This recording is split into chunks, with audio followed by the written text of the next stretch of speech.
My hair looks a little bit different. Originally embroidered. Is that working? I am on the floor again. Wanted to make sure you had a really good view of the mess that I'm in right now. So a couple of weeks ago, we decided to organise Cece's closet. It was long overdue. And in there, I had totally forgotten that I had 2 large bags like this of more fabric.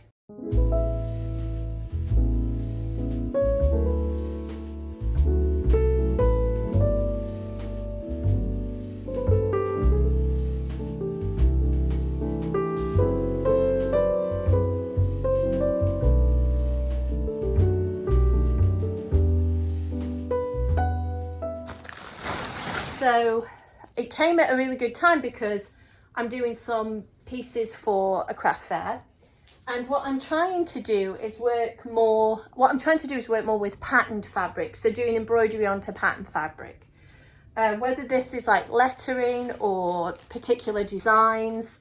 So it was very exciting to find some fabric to work with that I hadn't seen in a really long time. I'd kind of wondered where it had gone, and now I know. So I've got some really cute kind of colours. This is a very pretty colour. I really like this sort of retro 70s style pattern as well.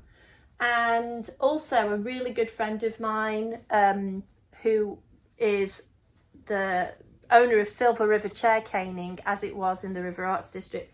She brought me some, so this is really cute stuff.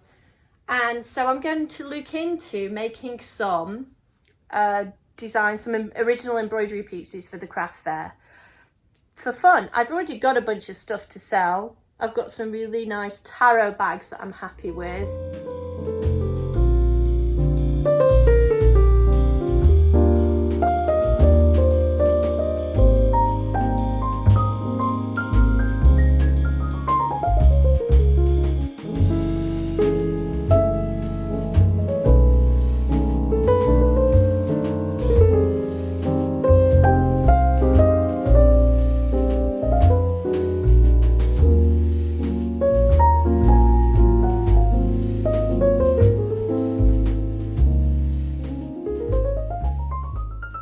They work pretty well with a lot of different dimensions, because now oracle cards especially can be slightly different to the standard shape and size that we normally get with tarot. So I've done a few of those. I've got a few of my little brooches that I made, and now I'm just working on some original pieces. So here's one that I'm going to be selling, and along with some t-shirts and totes and things. So I'm really excited.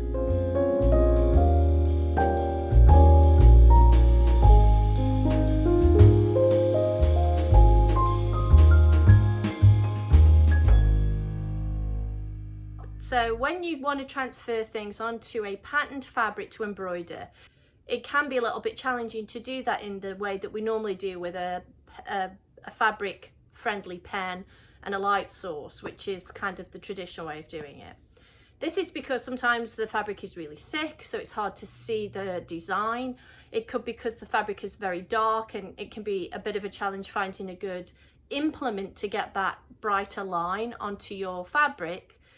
And also it can be difficult to see that design when you've got lots of busyness on the fabric, right? So for example, this one could be really hard to transfer onto.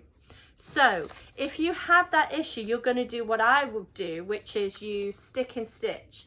I love stick and stitch. It is a fabric, it feels a little bit like fabric. It's a medium that is water soluble. It's got paper on the back. Let's see if you can see that.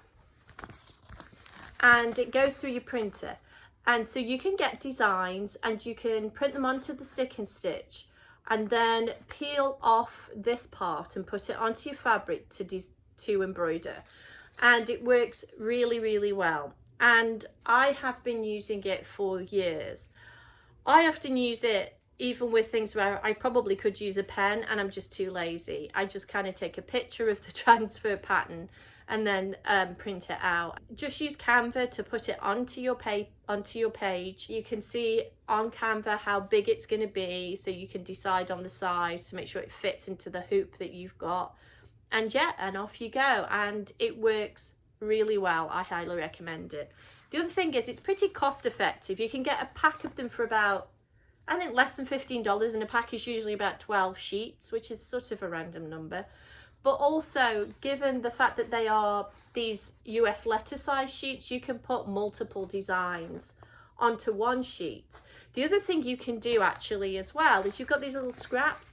If you are artistically inclined and confident with drawing, you can actually draw onto these, or you use a Sharpie or something, come up with another design and use that to embroider as well. So you don't have to print onto it. You can also do hand created designs if that's your thing.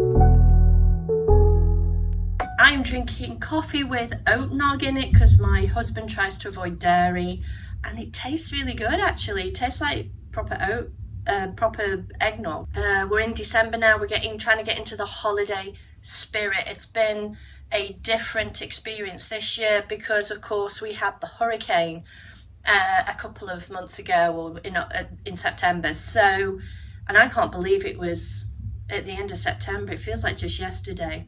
I've got a couple of days before the craft fair that I'm going to do at Raven and Crone. It was a bit of a snap decision to do that. I haven't done a craft fair in several years. I did a couple of pop-up shops last year, but this I decided to do really to kind of kickstart my creativity again. I'd gotten very stuck in a rut, I think.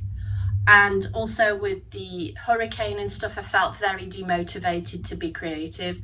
And then I got an email from Raven and Crone saying, "Dear, and I want to be part of this craft fair." I love Raven and Crone. They've really been wonderful supporters of small businesses, artisans, and occult vendors. And I thought that was really cool. So I'm going to do this craft fair, and I'm doing it a little bit differently. In the past, I've sold my embroidery kits, and I'm still going to do that. But I've also got some other merch, and I've done some original embroideries as well. So I want to show you some of those and what I've been working on. This one is one of my embroidery kits, but I've done a different version of it. I've been really enjoying using patterned fabric. I think it looks so, especially on this one, it worked out particularly well. So pattern fabric can be really effective with embroidery. If you pick the right size and you kind of choose the right colours, you'll get a really unique look rather than the plain fabric. So I've been playing a lot with that, and I'm so used to using plain, it was a really fun adventure. Here's another one that I have been working on. Some of you might recognise this was an Ostara hair that I came up with earlier in the year, and I've made this one slightly more detailed, and again the pattern fabric I think looks really cool with that.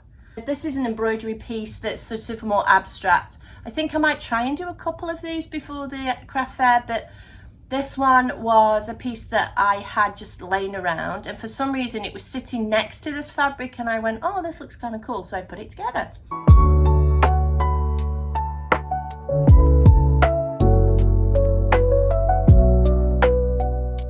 So this is a pentacle embroidery I'm going to finish off today, and I want to put it back in the hoop, but first I'm going to paint the hoop, because for some of these projects I think the black looks really striking. Not with every single one, but certainly with this one I think, because the paleness of the hoop I think doesn't match the sort of ornate kind of gothic-y Victorian effect of the design. So I'm going to paint this black with some acrylic black paint.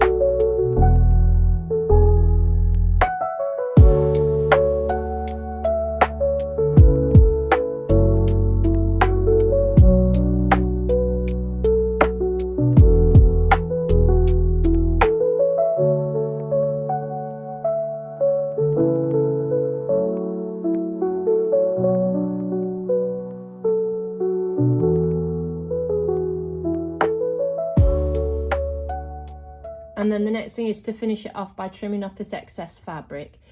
You'll notice that this is a red kind of silk with this white muslin underneath. The reason I've put this white muslin on is to make sure that the fabric is thick enough not to move in the hoop. This kind of thing, silk, has a tendency to pucker and move around if it's not gripped really well by the hoop. So the muslin helps keep it in place. It also prevents too much light coming through. And we don't want light coming through because then you might see the kind of messy stitches on the back, and we don't want that. I've trimmed it now. We're going to gather it up so that it is tidier on the back. You'll see that this is a pretty thick, wide trim. Normally I would go smaller, but the thing is, muslin and silk have a loose weave, which means they fray. You can see already it's beginning to fray really easily.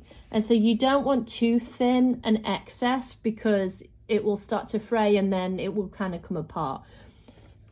The fact is as well that silk and muslin are really thin. So even though this is a bit thicker, it shouldn't affect the eventual display. It is Friday, December 6th.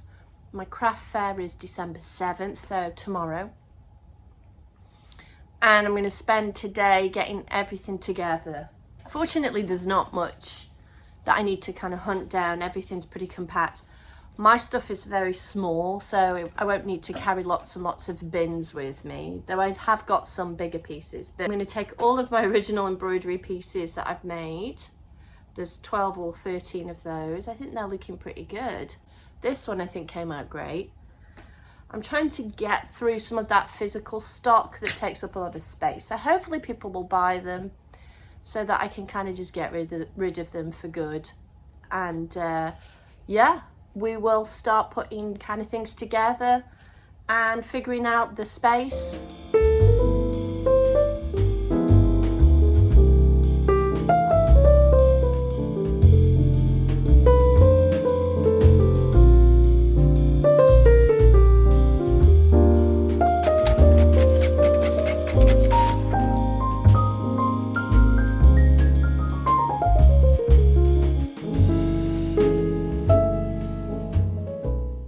Some things I am gonna pack as kind of backups. I'm gonna pack some extra labels, a pen, always important, and some of these little tags as well, and also my stamp pad, so that if I find that there's something that hasn't been given a price, I can put it on there for while I'm there and not panic or anything.